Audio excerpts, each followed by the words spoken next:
नमो नारायण। राधे राधे। श्रीमद् भगवद गीता के 9वें अध्याय के 13वें श्लोक में भगवान अर्जुन से कहते हैं कि हे अर्जुन, देखो जो प्रकृति के आश्रित मेरे भक्त हैं वो कैसे मुझे अविनाशी समझकर मेरा भजन करते हैं, इसकी चर्चा करते हैं। वे कैसे मुझे अविनाशी समझते हैं, यह समझने का प्रयास करते हैं।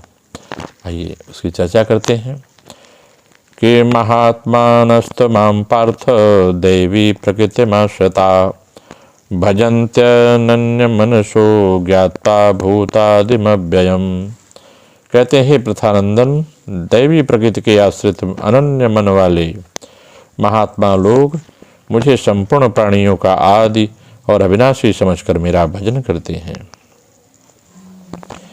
महात्मानस्तमाम पार्थ देवीं प्रकृतिमाश्रिता। जिन आसुरी, राक्षसी और मोहिनी स्वभाव के आश्रित मूढ़ लोगों का वर्णन किया था, उनमें दैवी संपत्ति के आश्रित महात्माओं की विलक्षणता बताते भगवान कहते हैं कि दैवी संपत्ति में देव नाम परमात्मा का है और परमात्मा की संपत्ति दैवी संपत्ति कहलाती है। परमात्मा सत है, अतः परमात्मा की प्राप्ति कराने वाले जितने गुण और आचरण हैं उनके साथ सद शब्द लगता है। वे हैं सद्गुण, सदाचार कहलाते हैं। जितने भी सद्गुण सदाचार हैं वे सब के सब भगवत स्वरूप हैं। वे सभी भगवान के ही स्वभाव हैं। स्वभाव होने से उनको प्रकृति कहा गया है। इसे दैवी प्रकृति का आश्रय लेना भी भगवान का ही आश्रय है। दैवी संपत्ति में जितने गुण हैं वे सभी सामान्य गुण हैं और स्वतः सिद्ध हैं। इन गुणों पर भी सभी मनुष्यों का अधिकार है। अब कोई इन गुणों का आश्रय ले या न ले, यह तो मनुष्यों पर निर्भर है, परंतु जो इनका आश्रय लेकर परमात्मा की तरफ चलते हैं वे अपना कल्याण कर लेते हैं। एक खोज होती है और एक उत्पत्ति होती है। खोज नित्य तत्व की होती है जो कि पहले से होती है। जिस वस्तु की उत्पत्ति होती है वह नष्ट होने वाली होती है। दैवी संपत्ति के जितने सद्गुण सदाचार हैं उनको भगवान के और भगवत स्वरूप समझकर धारण करना, उनका आश्रय लेना खोज है। कारण कि ये किसी के उत्पन्न किए नहीं है, अर्थात वे किसी भी व्यक्तिगत उपज भगवती नहीं है। जो इन गुणों को अपने पुरुषार्थ के द्वारा उपार्जित मानता है, अर्थात स्वाभाविक न मानकर अपने बनाए हुए मानता है, उनको इन गुणों का अभिमान होता है। यह अभिमान ही वास्तव में प्राणी की व्यक्तिगत उपज है जो नष्ट होने वाली है।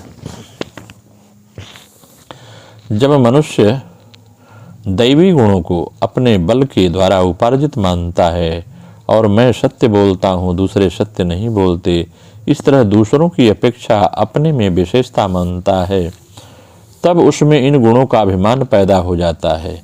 परंतु इन गुणों को केवल भगवान के ही गुण मानने से और भगवत स्वरूप समझकर इनका आश्रय लेने से अभिमान पैदा नहीं होता। दैवी संपत्ति के अधूरेपन में ही अभिमान पैदा होता है। दैवी संपत्ति के पूर्ण होने पर अभिमान पैदा नहीं होता। जैसे किसी को मैं सत्यवादी हूँ इसका अभिमान होता है तो उसमें सत्य भाषण के साथ साथ आंशिक असत्य भाषण भी है। अगर सर्वथा सत्य भाषण हो तो मैं सत्य बोलने वाला हूँ, इसका अभिमान नहीं हो सकता, बल्कि यह भाव रहेगा कि मैं सत्यवादी हूँ तो मैं असत्य कैसे बोल सकता हूँ। मनुष्यों में दैवी संपत्ति तभी प्रकट होती है जब उसका उद्देश्य केवल भगवत प्राप्ति हो जाता है। भगवत प्राप्ति के लिए दैवी गुणों का आश्रय लेकर ही वह परमात्मा की तरफ बढ़ सकता है। दैवी गुणों का आश्रय लेने से उसमें अभिमान नहीं आता, बल्कि नम्रता, सरलता, निराभिमानता आती है। साधक में नित्य नया उत्साह आता है। जो मनुष्य भगवान से विमुख होकर उत्पत्ति विनाशील भोगों और उसके संग्रह में लगे हैं वो अल्पात्मा हैं, अर्थात मूढ़ हैं। परंतु जिन्होंने भगवान का आश्रय लिया है, जिनकी मूढ़ता चली गई है, जिन्होंने केवल प्रभु के साथ अपना संबंध जोड़ लिया है, जो महान के साथ संबंध जोड़ने से, सत्य तत्व की तरफ ही लक्ष्य होने से वे महात्मा हैं। भजन्ते मन्य मनसो ज्ञाता भूतादिमव्ययम्। मैं संपूर्ण प्राणियों का आदि हूँ और अविनाशी हूँ। इसका अर्थ है संसार उत्पन्न नहीं हुआ था, उस समय में मैं था और सब संसार लीन हो गया, उस समय में भी मैं रहूँगा। ऐसा मैं अनादि अनंत हूँ। अनंत ब्रह्मांड, अनंत सृष्टियाँ, अनंत स्थावर जंगम प्राणी मेरे से उत्पन्न होते हैं, मेरे में ही स्थित रहते हैं और मेरे द्वारा पालित रहते हैं, मेरे में लीन हो जाते हैं, परंतु मैं ज्यों का त्यों निर्विकार हूँ। अर्थात मेरे के में किसी किंचित मात्र की कमी नहीं आती। सांसारिक वस्तुओं का यह नियम है, किसी वस्तु से कोई चीज़ उत्पन्न होती है तो उस वस्तु में कमी आ जाती है। जैसे मिट्टी से घड़े पैदा होने पर मिट्टी में कमी आती है, सोने से गहने पैदा होने पर सोने में कमी आ जाती है आदि। परंतु मेरे में अनंत सृष्टि पैदा होने पर मेरे में किंचित मात्र कमी नहीं आती, क्यों मैं सबका अव्यय बीज हूँ। जिस मनुष्यों ने मेरे को अनादि और अव्यय जान लिया वे अनन्य मन से मेरा ही भजन करते हैं। जो जिसके महत्व को जितना अधिक जानता है वह उतना ही अधिक उसमें लग जाता है। जिन्होंने भगवान को सरोपर जान लिया वे भगवान में ही लग जाते हैं। उनका मन भगवान में ही लीन हो जाने से उनकी वृत्ति इस लोक के और परलोक के भोगों की तरफ कभी नहीं जाती। भोगों में उनकी महत्व बुद्धि नहीं रहती।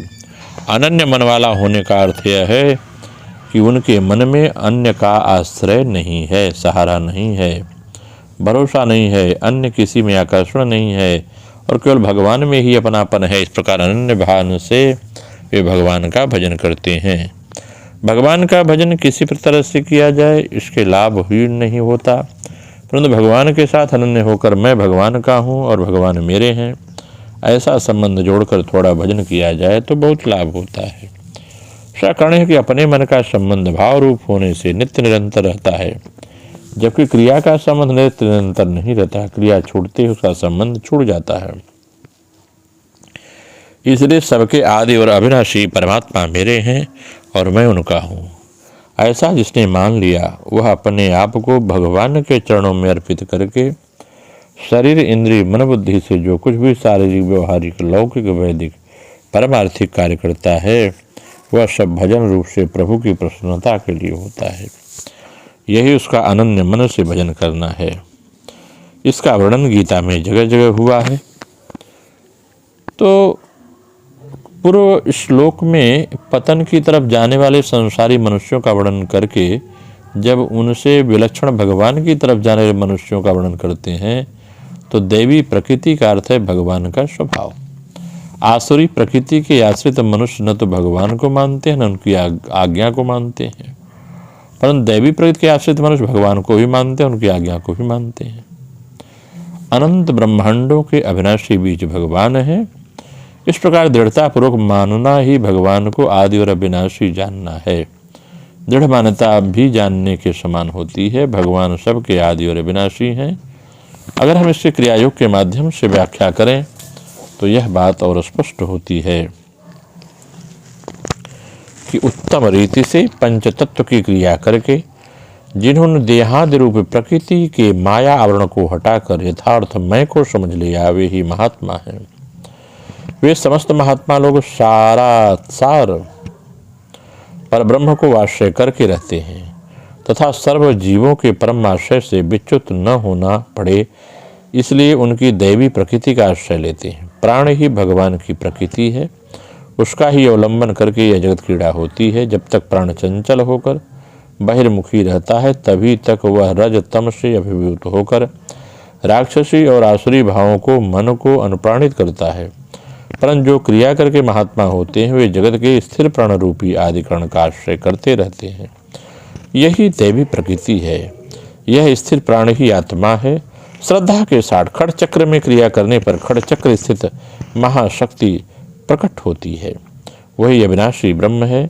वह अव्यक्त अचंचल महास्थिर रूप ही परब्रह्म वासुदेव है। महात्मा लोग इस सर्वरूप वासुदेव को ही भजते हैं। वे महात्मा 3 श्रेणियों में विभक्त होते हैं। पहली श्रेणी है जिन्होंने इस दुर्लभ अवस्था का स्वादन प्राप्त किया। इस कारण जगत के अन्य सारे व्यापारों को तुच्छ जानकर जो उनकी आराधना में तत्पर रहते हैं, जो शुद्ध चित्त स्थिर होकर आत्म संयमित हो गए हैं, जिनका चित्त स्वभावतः एकाग्र होकर निरुद्ध हो गया है, सारावलोकनी होने के कारण उनकी ज्ञान दीप्ति पूर्ण परिस्फुटित हो गई है, वह दुर्लभतर अवस्था है। तीसरा है दुर्लभतम अवस्था। वह अवस्था है कि आत्मा के सिवा किसी वस्तु का ज्ञान ही नहीं रहता। जब तक जीव भाव परमात्मा भाव में डूब जाता है, यही इंद्रियों की अगोचर अव्यक्तावस्था या क्रिया की परावस्था है। यह एक विचित्र दशा है जिसके संबंध से कुछ कहने का कोई उपाय नहीं है। उस समय यह भी नहीं कह सकते कि ब्रह्म है। जिसके पाने पर सब कुछ प्राप्त हो जाता है, वही कर्णवारी का स्वरूप है। उसके भीतर सब विश्व संसार हैं और नहीं भी है। जिस प्राण अग्नि के तेज से यह विश्व संसार उत्पन्न होता है, वह प्राण जब क्रिया की परावस्था में ऊर्ध्व अथवा मस्तक में गमन करता है तो सारे सांसारिक विषय निवृत्त हो जाते हैं। प्राण के रहने पर ही अंतर और बाह्य विषयों की उत्पत्ति होती है। इस प्रकार की जगत दृष्टि ही भवरोग है। कर्णवारी ब्रह्म है, उसमें रहना ही भवरोग की औषधि है। यह अवस्था प्राप्त करने के लिए क्रिया रूपी औषधि सेवन करने पर क्रिया की परावस्था प्राप्त होती है और क्रिया की परावस्था में अंतर और बाह्य विषयों से चित्त प्रत्यावृत्त होकर ब्रह्म में प्रकृष्ट रूप से लीन हो जाता है।